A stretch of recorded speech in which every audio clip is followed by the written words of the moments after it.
बिस्मिल्लाहिर्रहमानिर्रहीम। Dear students, अस्सलाम वालेकुम। और आज हमारा सॉलिड स्टेट की फिजिक्स का एक नया लेक्चर स्टार्ट होने जा रहा है।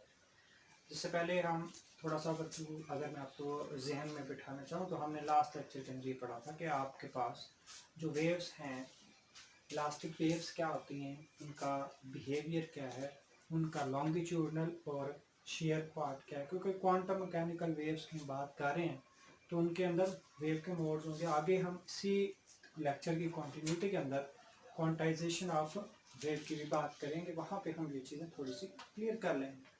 लेकिन बहरहाल हम स्टार्ट कर रहे हैं कि हमने लास्ट के ऊपर जो वेव थी वो बिहेवियर देखा था कि जब वेव ट्रेवल कर रही हो अलॉन्ग 100, यानी वेव का एक्स पार्ट सिर्फ और सिर्फ इन दी मोशन और इन दी प्रोपोगेशन हो, बाकी दोनों वाई और जी जो है वो क्या हो, जीरो। वाई यानी वेव जो है प्रोपोगेट किस डायरेक्शन में कर रही है, सिर्फ और सिर्फ एक्स में। और एक्स में जब वो प्रोपोगेट करेगी तो कौन सी वेव होगी, वो वेव होगी हमारे पास लॉन्गिट्यूडनल। अब उसका जो ट्रांसवर्स पार्ट हमने देखा था, हमने ये देखना था कि हमारी जो वेव है वो इंडिपेंडेंट ऑफ प्रोपोगेशन डायरेक्शन है भी या नहीं। और वो जब हम एंड पे फार्मूला निकालते हैं वी एस, जो उसकी वेलोसिटी निकालते हैं, उस वेलोसिटी क्यों निकाल रहे हैं, ताकि हम तीन डिफरेंट इलास्टिक जो कांस्टेंट्स हैं उनको निकाल सकें। आज केस थोड़ा सा डिफरेंट है।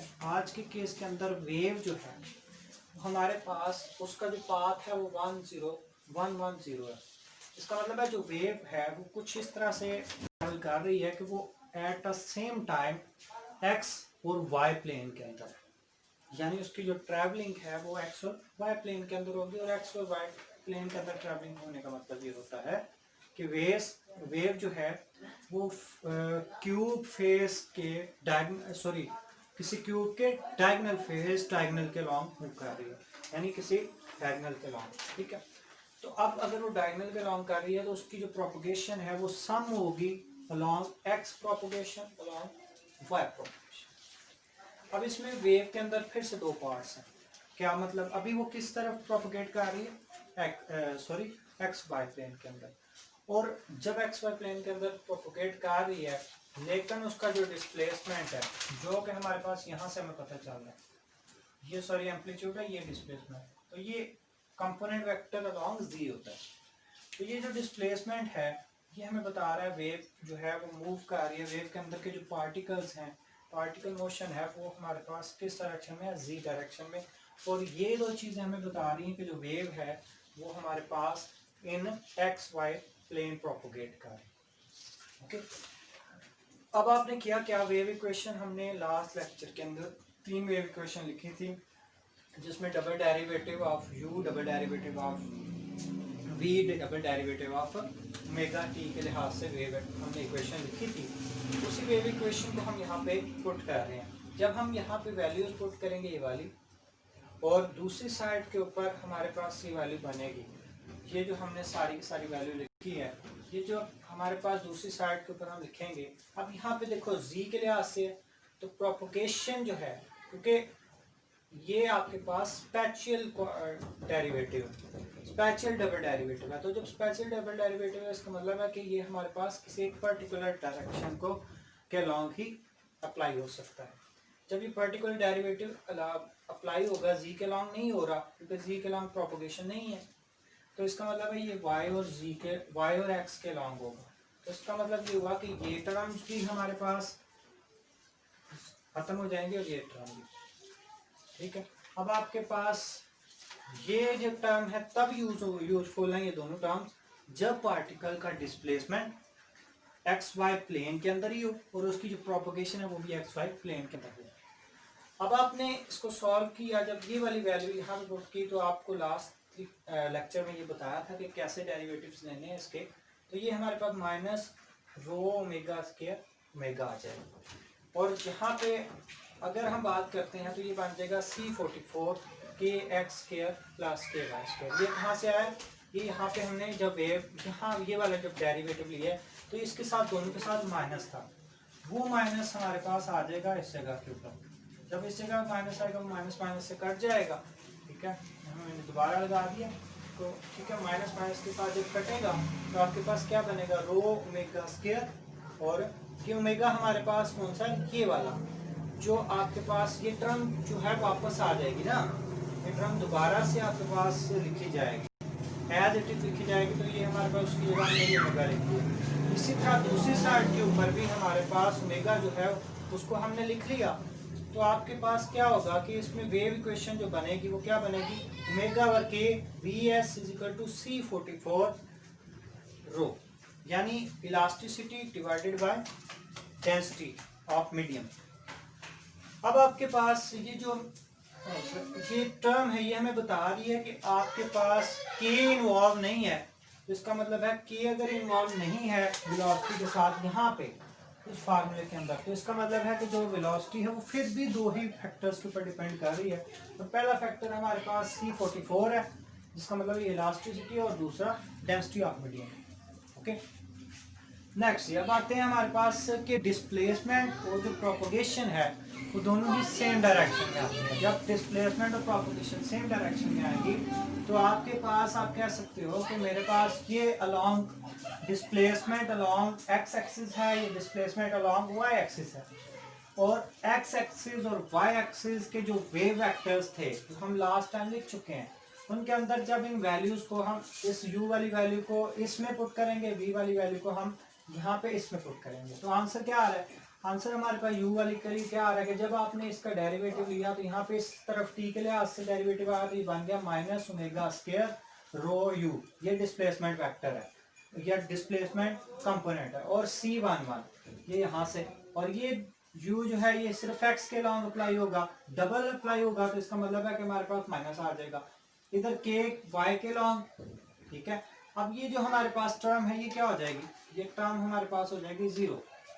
इसके बाद हमारे पास C1 यहाँ पे अब ये इफेक्टिव है, क्या अब हमने क्या किया, अब हमने इसको सॉरी यहाँ पे एक चीज और बल्कि ठीक है, यहाँ पे जो डबल डेरिवेटिव है अब ये अप्लाई होगा, क्योंकि अब ये इसको x और y दोनों के लिहाज से, क्योंकि अब हमारे पास x पे भी डिपेंडेंट है y के ऊपर भी डिपेंडेंट है, और इसलिए पार्शियल डेरिवेटिव यहाँ पे एप्लीकेबल है।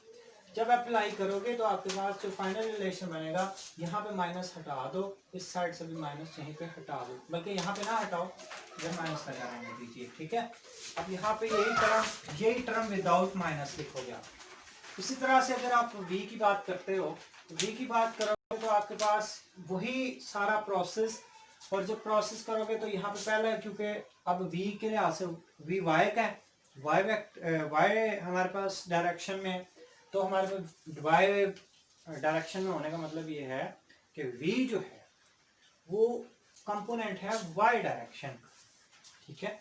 तो अब आपके पास y के लिहाज से जब डबल डेरिवेटिव करोगे इस इक्वेशन का 2 का, तो आपके पास आंसर क्या बनेगा, माइनस ओमेगा स्क्वायर रो v, ठीक है जी। इसके बाद ये बनी टर्म हमारे पास C11 माइनस के वाई स्क्वायर प्लस C44 के x square plus into v, ये सारी ये दोनों के लिए, तो थोड़ा सा मैंने यहाँ पे मिस्टेक कर दी है, ये गलती से मिस्टेक हो गया है, तो यहाँ पे v लिख दिया।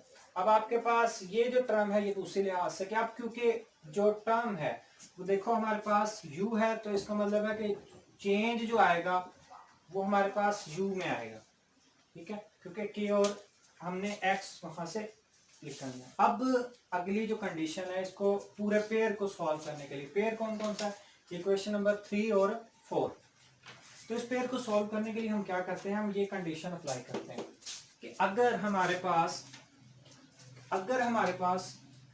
क्योंकि हमने कहा था independent of propagation direction in plane, यानी स्पीड ऑफ साउंड जो है वो independent of propagation of direction है, इसका मतलब हम लिख सकते हैं kx is equal to ky।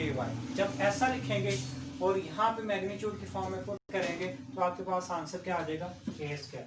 कैसे, तो इस तरह आएगा कि आप यहाँ पे इसको थोड़ा सा सॉल्व करोगे, ठीक है। जब आप दोनों को प्लस मैग्नीट्यूड के अंदर दोनों को आप अगर लिखते हो, ठीक है, मैग्नीट्यूड में दोनों को बराबर लिखोगे तो आपके पास जो k की वैल्यू है वो हमारे पास किसके इक्वल आएगी, वो हमारे पास आएगी √2k स्क्वायर। तो 2 जो है वो बटे में चला जाएगा और k हमारे पास √k, वो स्क्वायर जो है स्क्वायर हमारे पास खत्म हो जाएगा। अब इसमें हमने क्या किया, जो 4 और 3 है उसके अंदर इन वैल्यूज को पुट किया। जब 3 के अंदर हमने ये वैल्यूज पुट की ये हमारे पास 3 के अंदर ये वैल्यू जब हमने पुट की, कौन सी, ये वाली,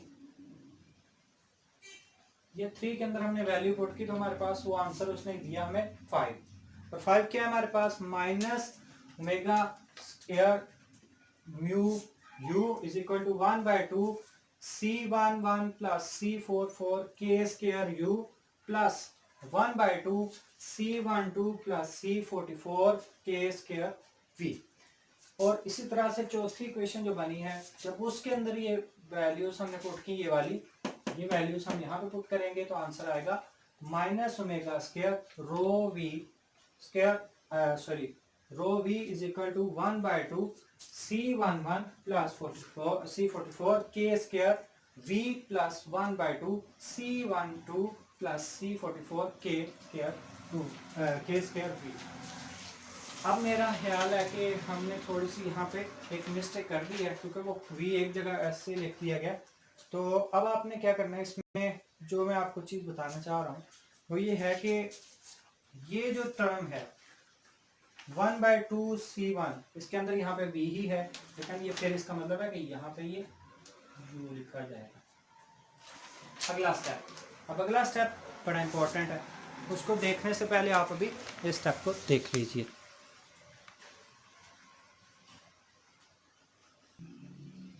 अच्छा जी, तो हम बात कर रहे थे हमारे पास जो वेव है, इलास्टिक वेव, उसके हमने पार्ट्स निकाले, कंपोनेंट्स कुछ निकाले, यानी हमने ये जो वैल्यूज़ निकाली हैं, ये हमने वैल्यूज़ निकाली किसके लिए, जो हमारे पास लॉन्गिट्यूडनल और ट्रांसवर्स पार्ट हैं, उनको हम अभी सॉल्व करेंगे। ठीक है जी।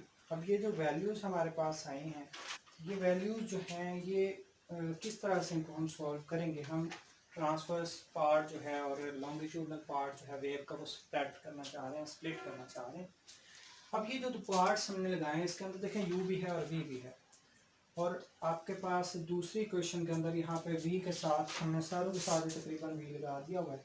इसका मतलब है कि ये जो हमारे पास टर्म है, अब ये एक जैसे दिखने वाली कंफ्यूजन क्लियर। अब आपने करना क्या है कि आपके पास कंडीशन ये है कि आपने इन इक्वेशंस का नॉन ट्रिवियल सॉल्यूशन बनाना है। नॉन ट्रिवियल सॉल्यूशन कैसे बनाओगे कि आप इनके जो रूट्स हैं वो रूट्स निकालोगे, और रूट्स निकालने का क्या तरीका है कि आप इनको एक मैट्रिक्स के अंदर लेके मैट्रिक्स में लिखो, और मैट्रिक्स बल्कि डिटर्मिनेंट की फॉर्म में लिखो, डिटर्मिनेंट का जो आंसर है वो 0 के इक्वल पुट करो।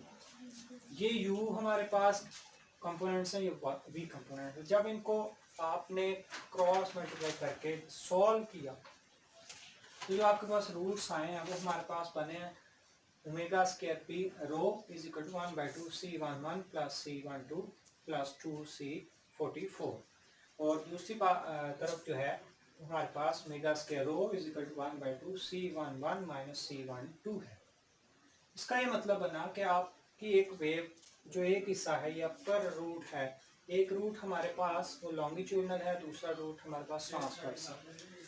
लॉन्गिट्यूडनल और ट्रांसवर्स रूट का डिफरेंस आप कैसे पता करते हो? अगर आपके पास जो इक्वेशन है वो इक्वल हो जाए, यानी ये वैल्यू आपने जो पार्ट आपका पहला पार्ट था, जो आपका u वाला पार्ट था, उसके अंदर इस वैल्यू को पुट किया, ये वाली जो 7 इक्वेशन है उसको यहाँ पे 5 में मैंने पुट किया, तो जब मैंने 5 में पुट किया तो मेरे पास जो आंसर आया after u is equal to v। अब इसका मतलब है कि 1 एक दूसरे के साथ रिप्लेस हो सकते हैं, यानी x और y और yx हमारे पास बराबर है। दूसरी तरफ अगर इस ट्रांसवर्स पार्ट की बात करते हैं तो आपने ट्रांसवर्स पार्ट को यहाँ पे v वाले, यानी आपने जो y है और x y आपने वहां पे इसको पुट किया, आप इधर कहीं भी पुट कर सकते हो, कोई इशू नहीं है।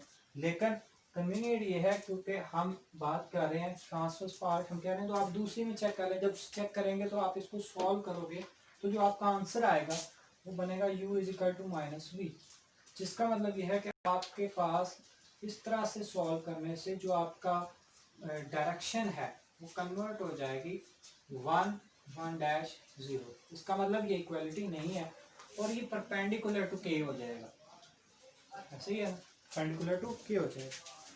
अब जो फेसेस हैं, जो डायरेक्शंस हैं हमारे पास किसी भी क्रिस्टल के अंदर, किसी वेव के अंदर, वो 3 स्पेशल डायरेक्शन है, 1 1 0 और 100 जो हमने पहले स्टडी की थी, और हमारे पास तीसरी एक डायरेक्शन है। अब इन तीनों डायरेक्शंस के अंदर जो मोड्स हैं, नंबर ऑफ मोड्स हमारे पास क्रिस्टल के अंदर इन तीन डायरेक्शंस के रिस्पेक्ट से क्रिस्टल के अंदर जो नंबर ऑफ फेसेस हैं, सॉरी नंबर ऑफ मोड्स हैं, वो 3 है। उन 3 number of modes of crystal में जो 2 नंबर ऑफ मोड्स हैं वो हमारे पास ट्रांसवर्स हैं। 2 मोड्स क्या हैं? ट्रांसवर्स हैं, और एक मोड हमारे पास उसमें से क्या होगा? लॉन्गिट्यूडनल। यानी हमने जो शेयर स्ट्रेस निकाली उसके अंदर हमारे पास मोड्स कितने? 2। और जो हमारे पास दूसरी हम निकालें लॉन्गिट्यूडनल, तो उसका हमारे पास पार्ट कितने? 1। इसका मतलब है क्यूबिक क्रिस्टल के अंदर जो वेव ट्रेवल करती है वो 3 मोड्स के साथ एंटर होती है। और जब 3 मोड्स के साथ एंटर होगी तो इसका मतलब है कि आपके पास उसके 2 मोड्स जो हैं वो यानी इस तरह नहीं कह सकते कि हम 3 मोड्स किसी एक फेस के एक डायरेक्शन के परपेंडिकुलर या क्या नाम है पैरेलल होंगे। वो मोड डिपेंड करेंगे कि आपका जो मोड है वो ट्रांसवर्स है या लॉन्गिट्यूडनल है। अगर लॉन्गिट्यूडनल है तो वो पैरेलल टू प्रोपगेशन होगा, अगर वो परपेंडिकुलर है तो आपके पास वो परपेंडिकुलर टू प्रोपगेशन है। ठीक है, ये बात थी हमारी इलास्टिक वेव्स की प्रोपगेशन की। अब हम बात करने लगे हैं क्वांटाइजेशन ऑफ इलास्टिक वेव। ठीक है,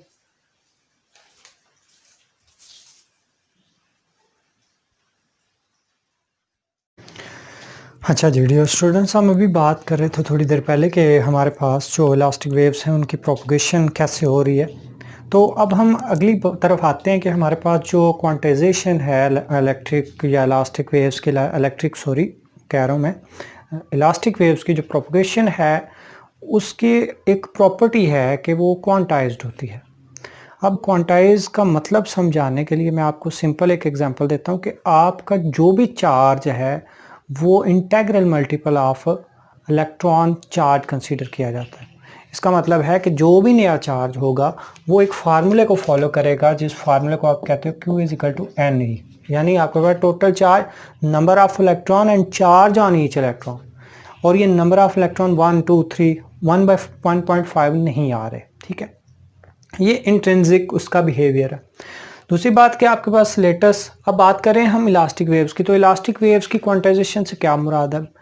क्वांटाइजेशन ऑफ इलास्टिक वेव से मुराद ये है कि जो इलास्टिक वेव्स हैं वो कोई ना कोई एनर्जी इमिट कर रहे हैं, और वो एनर्जी जो इमिट कर रही है वो इन द फॉर्म ऑफ फोनॉन है। और जो फोनॉन है वो होता है ड्यू टू लेटेस्ट वाइब्रेशंस।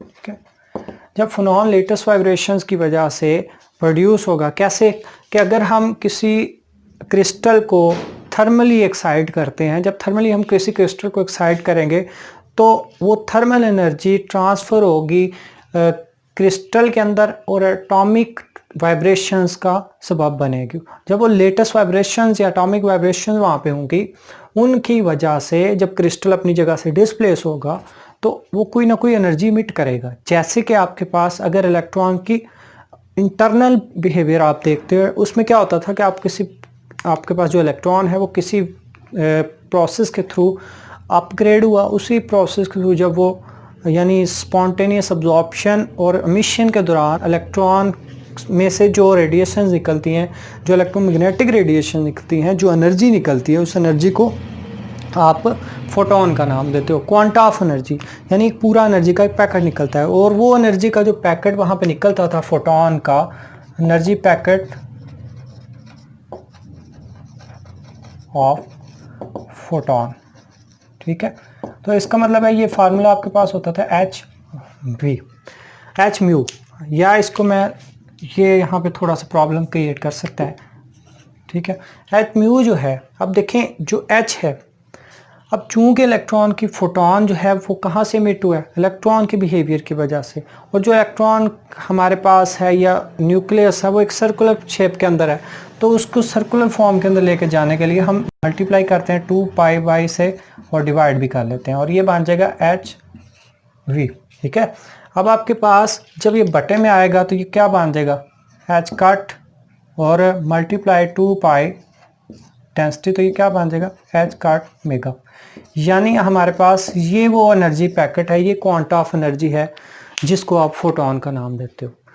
अब याद रखना है कि जो क्वांटा ऑफ एनर्जी है फोटोन के लिए वो इक्वली बैलेंस्ड है फॉर फोनॉन, यानी लेटेस्ट वाइब्रेशन जो हो रही हैं वो भी तो किसी एटम से ही हो रही हैं, और उनके अंदर वो, क्योंकि हम एग्जैक्ट अमाउंट नहीं पता, तो लेटेस्ट वाइब्रेशंस को जो हम करते हैं वो किसके साथ रिप्रेजेंट करते हैं, एच कट मेगा, ठीक है। और यहाँ से एच कट की सिग्निफिकेंस आप बहुत आसानी से निकाल सकते हो, ठीक है जी। अब ये प्लैंक कांस्टेंट है, ओके।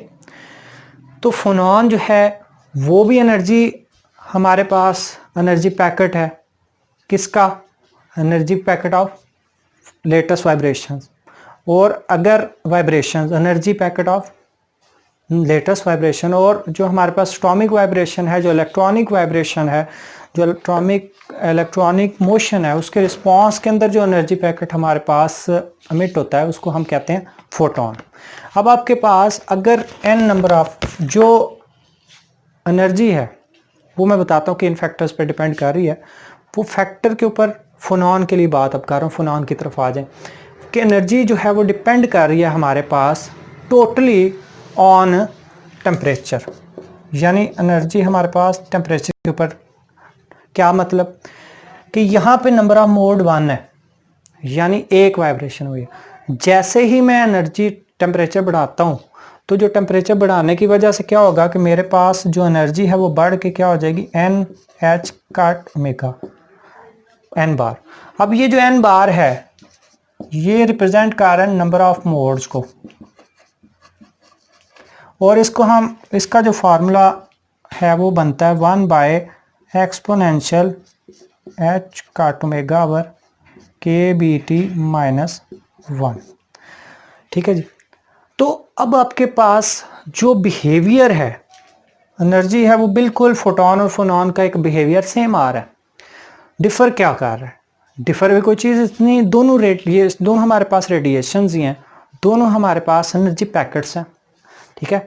आप रेडिएशन नहीं कह सकते, आप पैकेट, एनर्जी पैकेट कह सकते। अब होता क्या है कि अब जो हमारे पास बिहेवियर है, जब ये दोनों जो क्वांटा का कंसेप्ट है, ये क्वांटम कंसेप्ट है, और जब क्वांटम बेस्ड कंसेप्ट है तो इसका मतलब ये है कि जो एनर्जी भी इलेक्ट्रॉन कंटेन करेगा वो एनर्जी जो है हमारे पास, वो एवरेज एनर्जी जो हमारे पास होगी वो होगी n प्लस 1/2 h कट। इसका मतलब ये हुआ कि हम कहते होते हैं कि जो हमारे पास energy for number of modes of vibrations है वो हमारे पास एवरेज एनर्जी कितनी होगी, 1/2। तो यहाँ पे 1/2 फैक्टर रिप्रेजेंट कर रहा है आपके स्पिन मोशन को, ठीक है, कि जिस इलेक्ट्रॉन या जिस एटम के अंदर, एटम की वाइब्रेशन है उसके अंदर इलेक्ट्रॉन की जो स्पिन है। अब आपके पास n बता चुका हूँ मैं, ठीक है। अब आपके पास ये जो सारा रिलेशन लिखा है मैंने, इसके अंदर अगर मैं n को, नंबर ऑफ मोड को 0 कर देता हूँ तो फिर भी जो मिनिमम एनर्जी है हमारे पास कितनी बन जाएगी, 1/2 h कट ओमेगा, ठीक है।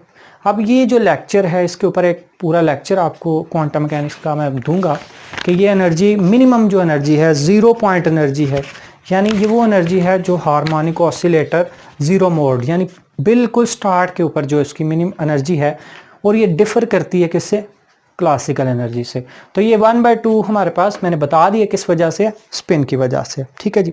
अब आपके पास फोटॉन और फोनॉन की बात कर रहा हूँ, तो फोटॉन और फोनॉन की एक और बात मुझे याद आ गई है कि फोटॉन और फोनॉन दोनों ही आपके पास जो हैं वो कौन से पार्टिकल हैं, बोसॉन एक पार्टिकल, यानी बोस आइंस्टाइन को ये फुलफिल करते हैं, ये कंडीशन को फॉलो करते हैं।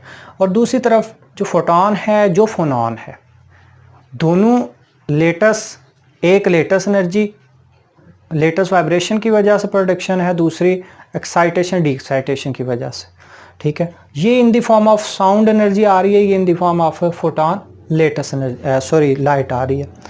तो अब आपके पास ये जो हमारे पास 1/2 h कट मैंने लिखा है, ये मैंने यहाँ पे किसके रिजेम्बलेंस में है, हार्मोनिक ऑसिलेटर। इसके ऊपर इंशाल्लाह हम 1-2 नेक्स्ट किसी वक्त क्वांटम हार्मोनिक ऑसिलेटर, बहुत जल्द हम इंशाल्लाह क्वांटम को भी शुरू करेंगे।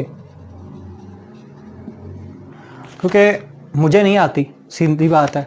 और वो कहते हैं कि अगर आप किसी चीज़ में मास्टर करना चाहते हो तो उस चीज़ को आप स्टडी करो, उसको टीच करो, ठीक है जी। अब आपके पास जो क्वांटाइजेशन है उसकी बात हम करने लगे हैं कि हम कंसिडर करते हैं कि एक लेटस के अंदर जो फोनोनिक वेव है वो एक स्टैंडिंग वेव की तरह बिहेव करती है। स्टैंडिंग वेव का मतलब क्या होता है कि आपके पास उसका ओवरऑल इफेक्ट जो होता है वो बिल्कुल ज़ीरो आपके पास होता है। तो जब ये हमारे पास फोनोनिक है तो इसका जो डिस्प्लेसमेंट बनेगा वो बनेगा u is equal to u naught exponential i k x minus mega T. अब आपके पास इसकी क्वेश्चन के दो पार्ट्स हैं, यू नॉट कॉज, ठीक है, और साइन। तो हम रियल पार्ट को ही लिखेंगे यहाँ पे, बताता हूँ क्यों। ओमेगा टी ये हमारे पास इसका रियल पार्ट है। अब ये जो u है ये वो डिस्प्लेसमेंट है जो फोटोफोनॉन जो है जब अपनी इक्विलिब्रियम पोजीशन से हटा तो उसने जो एक प्रोड्यूस किया है क्या कहते हैं इसे, डिस्प्लेसमेंट, वो इसकी ये वैल्यू है। तो अब इसके बाद जो अगली बात है कि अब जो u है ये तो हो गया डिस्प्लेसमेंट और ये एम्पलीट्यूड हो गया, ये हमारे पास फेज को शो कर रहा है। रियल केस हम कर रहे हैं क्योंकि हम रियल एटॉमिक वाइब्रेशंस की बात कर रहे हैं, हम इमेजिनेशन की दुनिया में नहीं है, हम बात कर रहे हैं कि ऐसा होता है। अब आपके पास याद रखना है कि जो एनर्जी, टोटल एनर्जी होती है मोड वाइब्रेशंस की, वो half of kinetic plus half of potential energy होता है। यानी जब लो डाउन था पोटेंशियल, सॉरी काइनेटिक, जब मैक्सिमम पे गया, मैक्सिमम हाइट पे गया सॉरी पोटेंशियल, और जब स्टार्ट पे था तो ये काइनेटिक थी। अब हमारे पास काइनेटिक एनर्जी है तो हम कैसे निकाल सकते हैं, 1/2 mv स्क्वायर। अब हम किसी वॉल्यूम के लॉन्ग वॉल्यूम निकाल रहे हैं तो हम कह सकते हैं 1/2 v स्क्वायर, और v को हम मजीद अगर लिखना चाहें तो हम लिख सकते हैं delta over delta T u, ठीक है। जब इसको यहाँ पे हम पुट करेंगे तो यहाँ पे पुट करने की वजह से क्या आएगा, ये बन जाएगा 1/2 cos के आर, ठीक है, और सॉरी स्क्वायर भी आएगा ना।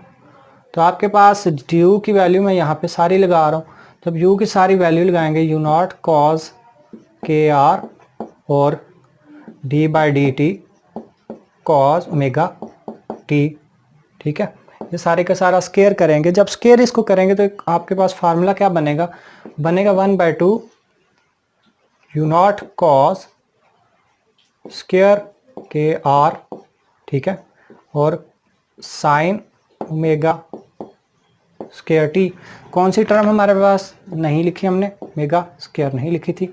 तो अब आपके पास ये जो केस कॉस स्केयर के आर है, जब इसकी एवरेज ली जाती है तो ये हमारे पास बनता है स्पेशियल इंटेग्रल इंटरवल, तो ये हमारे पास इक्वल होता है 1/2 के। इसी तरह जब यहाँ पे ये हमारे पास टर्म है साइन, इसको कहते हैं टाइम इंटेग्रल इंटरवल, तो ये भी 1/2 के। तो हमारे पास जो इक्वेशन बनेगी वो इक्वेशन हमारे पास बनेगी 1/4, सॉरी ये बन जाएगी 1/8, ठीक है, रो यू स्क्वायर, ठीक है जी, मेगा स्क्वायर। ये हमारे पास बात होगी। अब अगर बात हम कर रहे हैं किसी एक रीजन की तो उसके अंदर हम पूरे वॉल्यूम की जब बात करेंगे तो आपके पास इसके साथ क्या हो जाएगा, मल्टीप्लाई हो जाएगा वॉल्यूम भी। अब आपके पास ये जो एनर्जी है, जो हाफ काइनेटिक एनर्जी होती है, वो किसके इक्वल होता है, हाफ काइनेटिक एनर्जी किसके इक्वल होती है, हार्मोनिक ऑसिलेटर की एनर्जी की। इस एनर्जी के हाफ होने की वजह से हम 1/2 n प्लस 1/2 h कट लिख रहे हैं। ये हमने इसलिए लिखा है कि average half of energy of harmonic oscillator is equal to किसके, हार्मोनिक ऑसिलेटर की हाफ एनर्जी जो है वो काइनेटिक एनर्जी के इक्वल होगी। जब इसको सॉल्व करेंगे तो वैल्यू जो आएगी वो बनेगी u square is equal to, u square के लिए करेंगे मैं अभी बताता हूँ हमने किया क्या है। एक दफ़ा इसको रिपीट करेंगे हम, एच कट, ठीक है, और बटे में आ जाएगा वी रो मेगा। ये जो इक्वेशन है ये हमें एम्पलीट्यूड प्रोवाइड कर रही है। हमने क्वांटाइजेशन ऑफ इलास्टिक वेव की थी, हमने उसको क्वांटाइज साबित करने के लिए हमने उसका जो एम्पलीट्यूड है उसको क्वांटाइज्ड साबित किया। यहाँ पे कैसे, देखो ये ऑसिलेटर की जो एनर्जी ओवरऑल है, अगर इसको सॉल्व भी कर लो तो यहाँ पे वी और ये तो कांस्टेंट हो जाएंगे, वॉल्यूम तो एक कांस्टेंट रहेगा, और ये हमारे पास वैल्यूज अगर दोबारा उसी तरह से लिख देते हैं, लिख सकते हैं कि नहीं लिख सकते, मल्टीप्लाई और डिवाइड कर दें, ठीक है, तो आपके पास कर सकते हैं ना। इसका मतलब है कि आपके पास फैक्टर जो है वो चेंज हो रहा है with respect to n number, ठीक है। तो ये हमारे पास जो टॉपिक है इसने हमने क्या हमने चेक किया है कि हमारे पास स्टेबिलिटी, अभी स्टेबिलिटी को बताते हैं वो कैसे होगा। देखें ये जो हमारे पास एंगुलर फ्रीक्वेंसी है ये बता रही है कि आपका जो मटेरियल है वो स्टेबल है या अनस्टेबल है। अगर ये स्टेबल को शो करेगा यहाँ पे तो जो हमारे पास E की वैल्यू वो भी स्टेबिलिटी को होगी, एनर्जी, ठीक है। और अगर ये नेगेटिव आ जाती है तो इसका मतलब है कि ओमेगा स्क्वायर, यानी आपने क्या किया, ओमेगा स्क्वायर को अंडर रूट किया तो वो उसकी वैल्यू इमेजिनरी आ जाएगी। और जब इमेजिनरी आ जाएगी, हमने बात क्या की थी, क्रिस्टल स्टेबल तब होगा जब उसका जो आपके पास एम्पलीट्यूड है, जो डिस्प्लेसमेंट है वो आपके पास पॉजिटिव हो या रियल क्वांटिटी हो, ठीक है। ओके जी, अब देखते हैं हम अगला टॉपिक जो देखने जा रहे हैं वो हमारे पास है फोनॉन।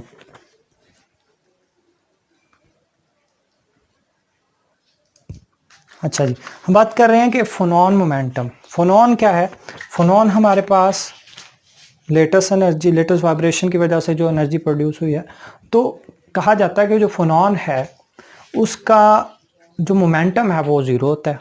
क्रिस्टल उसके प्रूफ भी दिए गए हैं।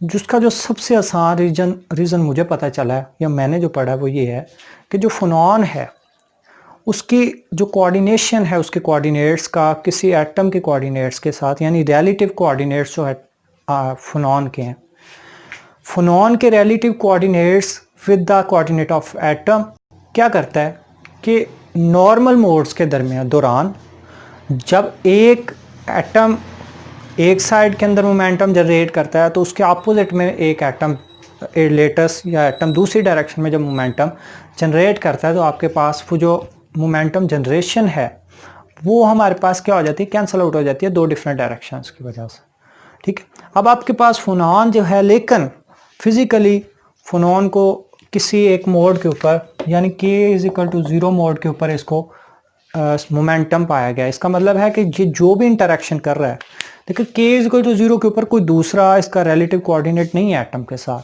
यानी नॉर्मल मोड्स अब कैंसिल नहीं कर रहे मोमेंटम, दो डिफरेंट एटम्स की वजह से, लेटेस्ट वाइब्रेशन की डिस्टर्बेंस की वजह से दो अपोजिट डायरेक्शन के अंदर मोमेंटम जो प्रोड्यूस हुआ है अब वो कैंसिल आउट नहीं हो रहा, ठीक है। अब बात जो मैं करना चाह रहा हूँ, मैं ये बात करना चाह रहा हूँ कि फोनॉन जो है वो किस तरह से स्कैटर हो सकता है, वो किस तरह से किसी चीज़ को स्कैटर कर सकता है। वो हमारे पास फोनॉन जो है इलास्टिक स्कैटरिंग भी करता है और अन इलास्टिक स्कैटरिंग। हम स्टार्ट करेंगे फोटोन से, इलास्टिक स्कैटरिंग ऑफ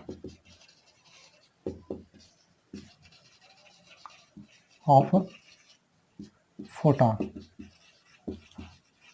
कि जब नॉर्मल बात थी, फोटोन यहां से आया, आके किसी क्रिस्टल के साथ टकराता है।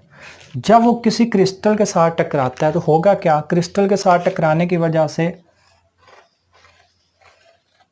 वो स्कैटर हो जाएगा। जो आपके पास फोनॉन यहाँ पे है उसका के हमारे पास प्रोपगेशन वेव वेक्टर और जो स्कैटर का है वो के डैश है। ये हमारे पास इंसिडेंट फोनॉन है और ये स्कैटर है। अब फोनॉन जो है जब वो किसी क्रिस्टल के साथ इंटरेक्ट कर रहा है तो वो कर रहा है किस, यहाँ पे जो स्पेस है दूसरी, वो कौन सी स्पेस है, वो हमारे पास रेसिप्रोकल लेटस वेक्टर है। और रेसिप्रोकल लेटस वेक्टर क्योंकि एसोसिएटेड है इसके साथ, इंसिडेंट के साथ, तो क्या हमारे पास इलास्टिक रिलेशन बनेगा, k vector plus g is equal to k dash. यानी इन जो हमारे पास आपके पास जो प्रोपगेशन, जो वेव वेक्टर कंजर्वेशन है वो इस इक्वेशन को फॉलो कर रही है, वो बता रही है कि आपके पास ये जो है, ये आगे चल के बताता हूँ इसका रोल क्या है। अगर इस पूरी इक्वेशन को हम मल्टीप्लाई करते हैं एच काट के साथ, एच काट के प्लस एच काट जी इज इक्वल टू एच काट के काट। अब देखो ये हमारे पास टर्म्स किसके इक्वल आ गई हैं, ये हमारे पास फोटोन, ये momentum of photon, incident photon का मोमेंटम, और ये किसका, जो स्कैटर हुआ है। अब इंसिडेंट और स्कैटर तो पता चल रहा है, लेकिन ये दरमियान वाली चीज़ क्या है।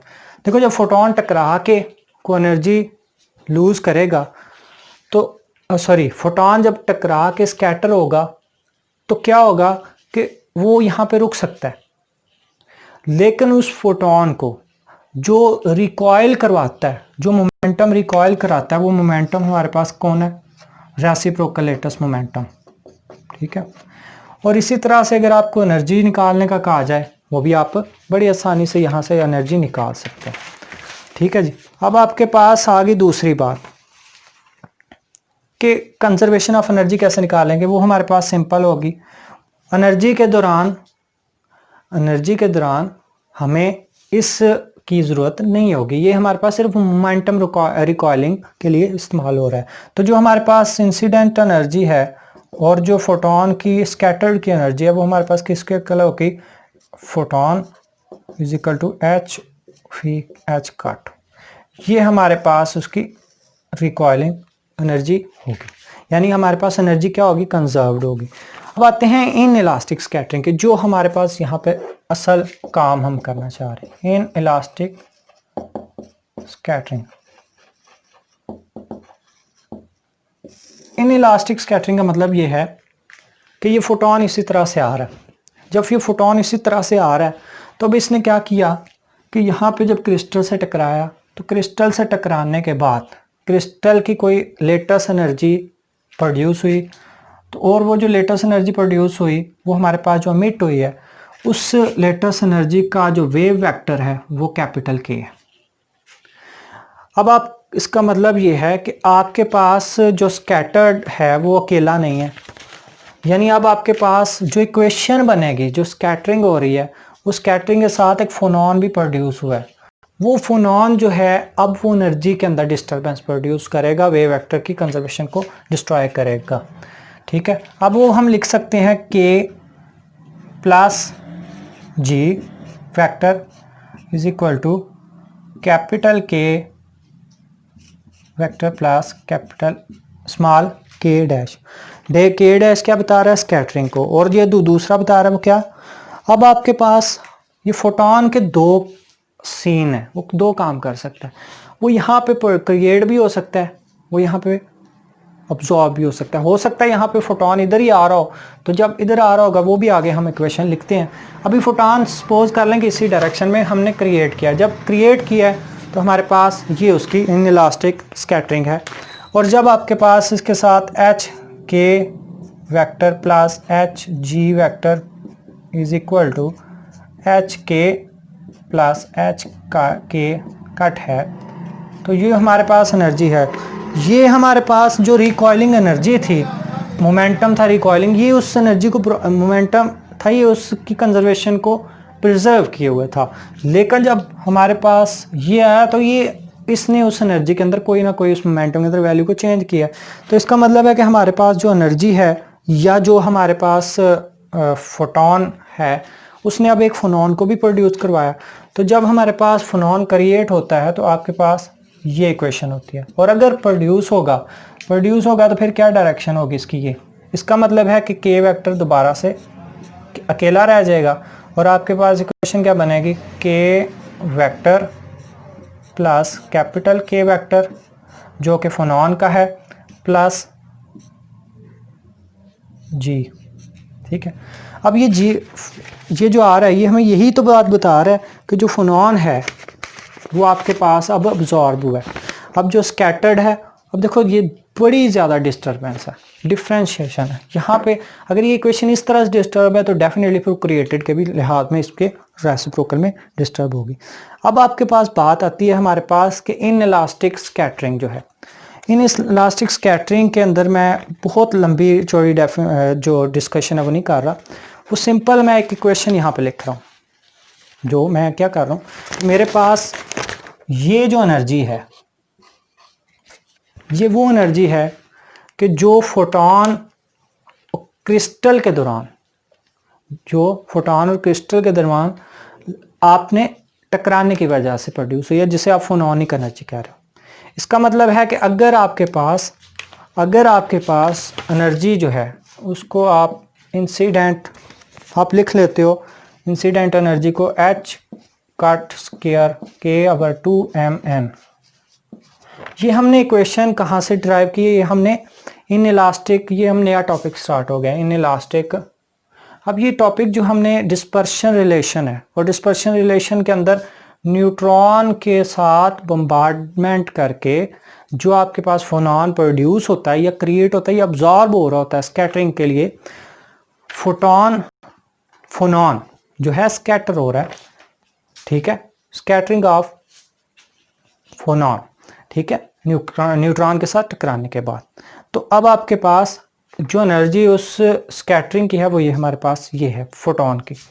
अब आपके पास जो स्कैटर हुआ है वो हमारे पास H स्क्वायर K/2mn। ये हमने डिस्पर्शन रिलेशन से फार्मूले लिए हैं, लेकिन मैं चार्ज की तरह इसको डायरेक्ट लिख रहा हूँ। अब आपके पास ये तो वो एनर्जी थी जो आपके पास स्कैटर फोटोन और स्कैटर और इंसिडेंट फोटोन के दरमियान में, जब उसकी हिट हुई किसके साथ, न्यूट्रॉन के साथ। उस न्यूट्रॉन से, न्यूट्रॉन अब क्यों होता है कि क्या होगा कि न्यूट्रॉन क्योंकि चार्जलेस है, तो अब उसके साथ जो भी इलेक्ट्रोमैग्नेटिक या न्यूट्रॉन जो है वो हिट करता है, या न्यूट्रॉन आप कह लो कि कहीं पे फॉल किया है, तो उस न्यूट्रॉन की ये इंसिडेंट और ये स्कैटर्ड एनर्जी, और जो हमारे पास वो न्यूक्लियाई के साथ हिट किया है, तो उसके बाद हमारे पास कोई एनर्जी जो है उसके चेंज हुई है, वो हमारे पास बनी है जो नई एनर्जी आई है H/2mn is equal to H square 2mn plus minus H omega. अब ये प्लस क्या है, ये प्लस हमारे पास बता रहा है कि आपके पास जो फोनॉन है अब वो क्रिएट हो गया, और ये जो नेगेटिव है वो बता रहा है कि फोनॉन जो है वो अब्सॉर्ब हो गया।